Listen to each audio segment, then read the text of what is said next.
Bonjour mes très chers élèves de la seconde S et même de la première S, cette séquence concerne. Aujourd'hui, nous allons parler de la notion de logique.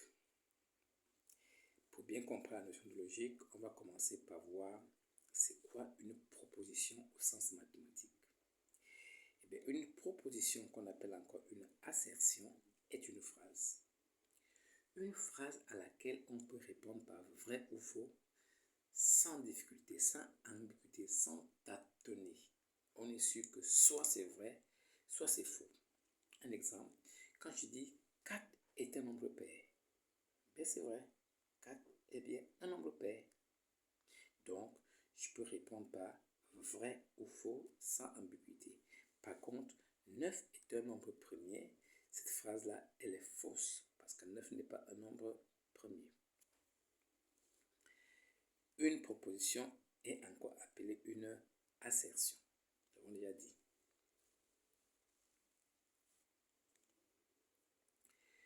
Eh bien, une proposition est soit vraie ou fausse. Ça aussi on a dit. Et vrai ou faux, c'est la table de vérité d'une proposition. Donc si on vous donne une proposition, on vous demande quelle est la table de vérité de cette proposition. C'est qu'on veut simplement vous demander de dire est-ce que la proposition qu'on vous a proposée est vraie ou bien est-ce qu'elle est fausse. Mais justement, on aura souvent des propositions complexes, des phrases complexes, c'est-à-dire qu'une proposition formée d'autres propositions.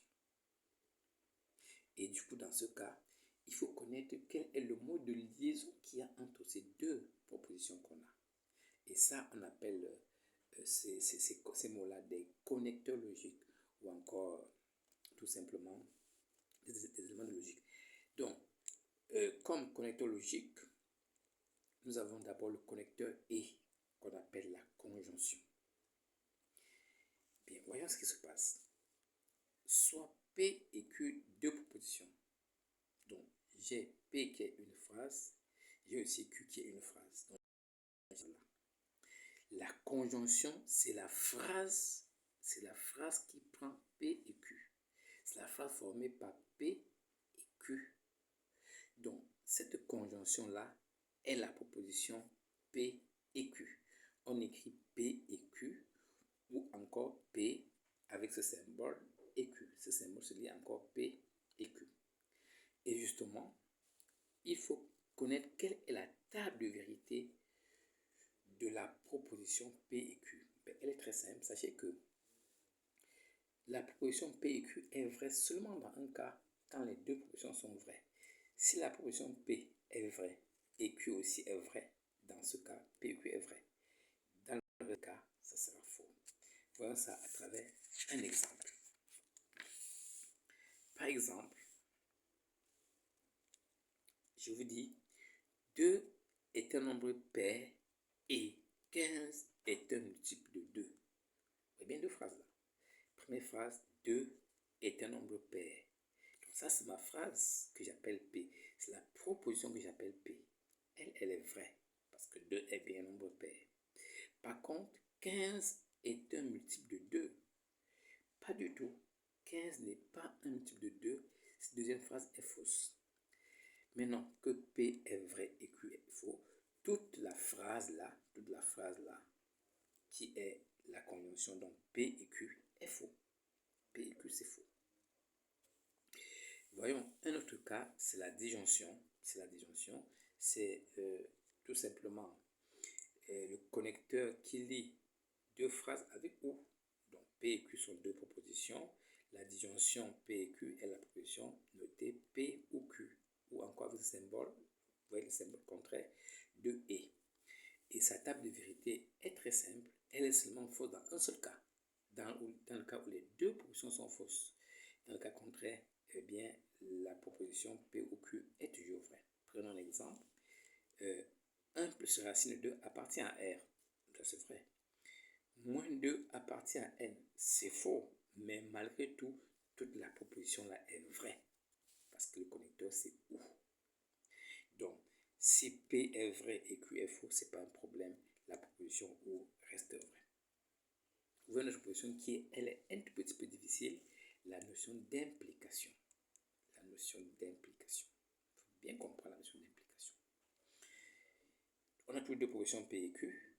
P implique Q est la proposition notée P, une flèche dirigée vers Q. P implique Q. D'accord? On dit encore si P alors Q. Cette proposition aussi, elle est fausse dans un seul cas. Elle est fausse seulement lorsque P est vrai et Q est faux. Si P est vrai et Q est faux, alors l'implication est fausse. Dans les autres cas, elle est vraie. On peut le voir à travers des exemples. Voyez-vous, nous avons P vrai, Q est faux, mais l'implication, elle est fausse parce que dès que Q est faux, l'implication, elle est fausse. Mais dans les autres cas, même si P est faux et que Q est vrai, l'implication reste vraie. Voyons sa table de vérité. La table de vérité, la voilà, de l'implication. Vous voyez qu'elle est fausse dans un seul cas. Dans les autres cas, elle est vraie. Voyons pour finir la notion d'équivalence. La notion d'équivalence. Ça veut dire quoi équivalence? Ça veut dire que P implique Q et Q implique P. Donc la réciproque est vraie. P implique Q, Q implique P. Quand on a une proposition qui vérifie cette situation-là, on dit que c'est une équivalence. On dit P équivaut à Q. Et ça, on note avec une double flèche. P équivaut à Q. P équivaut à Q, c'est l'équivalence. Et cette proposition, elle est vraie lorsque les deux propositions P et Q ont la même table de vérité. C'est-à-dire que si P est vrai, Q est vrai, la double implication, on appelle encore ça une double implication, elle est vraie. Si P faux, Q faux, elle reste vraie.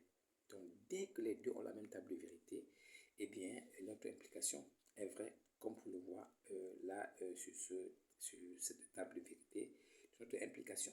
Donc, vrai, vrai, vrai, faux, faux, vrai. Alors, on va finir cette première partie avec la notion de quantificateur universel. Il est souvent judicieux d'écrire une phrase en langage mathématique. Dans ce cas, il y a des symboles qu'il faut savoir écrire. Et parmi ces symboles, on a des quantificateurs. Et il y en a deux types. Il y a le quantificateur universel, qui est un A renversé, qui se lit quel que soit, ou bien pour tout. Donc ce symbole, je peux le lire pour tout, ou quel que soit. Un exemple, voyez-vous. Quel que soit x appartenant à R, x carré est supérieur ou égal à 0. Voyez-vous, j'ai simplement... cette phrase-là est écrite en langage mathématique, il n'y a pas le français là. Si on veut écrire en français, on va donc reprendre tout ça en toutes lettres. Attention, il ne faut pas mélanger les deux langages. Ne commencez pas par écrire le symbole et après on voit que vous écrivez le français, ou inversement. Parce que ce quantificateur n'est pas une abréviation, c'est un symbole mathématique. Le deuxième quantificateur, c'est le quantificateur existentiel, qui est noté un E renversé. On lit il existe. Ça veut dire il existe au moins. Même si on ne le dit pas, ce symbole, ça veut dire qu'il existe au moins. Donc si on trouve déjà un seul, ça marche. On peut trouver plusieurs, mais il existe au moins. Si on veut dire qu'il existe uniquement, on va mettre un point d'exclamation. Eh bien, après on va mettre un point d'exclamation et on va dire qu'il existe un unique. D'accord? On verra ça dans l'exercice. Exemple. Il existe un x appartenant à grand N. C'est-à-dire, il existe un x appartenant à l'ensemble des nombres entiers naturels. Une remarque importante pour finir cette première partie, c'est la notion d'ordre sur les quantificateurs. Si vous avez une phrase qui comporte plusieurs quantificateurs de nature différente, l'ordre est très important.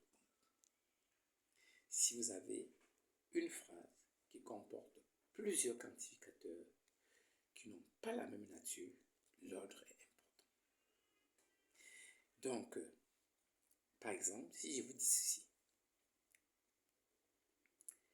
tout élève a un numéro de téléphone. Cette phrase veut dire que s'il y a 10 élèves dans la classe, il y a 10 numéros de téléphone. C'est ce que ça veut dire. Par contre, je dis plutôt, il existe un numéro de téléphone pour tout élève.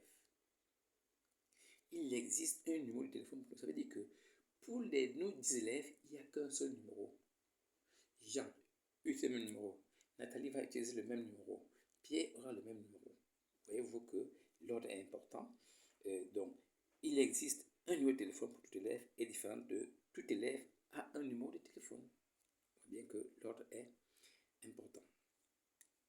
Dans la prochaine vidéo, nous allons aborder la notion de la négation d'une proposition. La négation d'une proposition.